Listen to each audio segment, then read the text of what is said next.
भंडारा और तुमसर इलाके में हुई सिलसिलेवार दुकान फोड़ चोरी की घटनाओं का पुलिस ने सिर्फ 24 घंटे के भीतर पर्दाफाश कर दिया है। इस मामले में पुलिस ने कुल 7 आरोपियों को गिरफ्तार किया, जिनमें 4 विधि संघर्षरत नाबालिग भी शामिल है। जानकारी के अनुसार 8 अप्रैल की रात भंडारा शहर बेला और जवाहर नगर क्षेत्र के तथा 9 अप्रैल को तुमसर में कई दुकानों के शटर तोड़कर चोरी की घटना सामने आई थी। घटना की गंभीरता को देखते हुए स्थानीय अपराध शाखा ने तुरंत जांच शुरू की और तकनीकी व गोपनीय जानकारी के आधार पर आरोपियों तक पहुंच बनाई। पूछताछ के बाद आरोपियों में 32 जगह चोरी करने की बात कबूल की। पुलिस ने उनके पास से करीब 79,000 रुपए का चोरी का माल भी बरामद किया है। पुलिस अधीक्षक नूरुल हसन ने बताया कि आरोपी के आगे की पूछताछ जारी है और मामले की गहराई से जांच की जा रही है।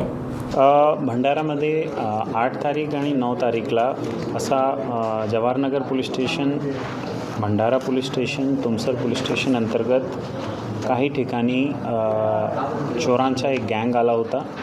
त्यांनी काही दुकान फोडून चोरी करण्याचा प्रयत्न केला, काही ठिकाणी चोरी केली।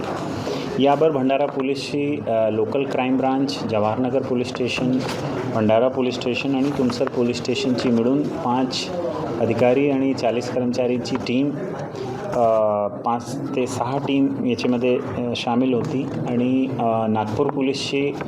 नागपूर सिटी पोलीसची वाडी पोलीस स्टेशनची DBची टीमनी मिळून हा आरोपी 12 तासात निष्पन्न केले आणि 24 तासाच्या आत यांना अरेस्टसुद्धा केलेले। हा 7 लोकांचा एक गँग होता, ज्याच्यामध्ये जास्त लोक नागपूर शहराचे आहे।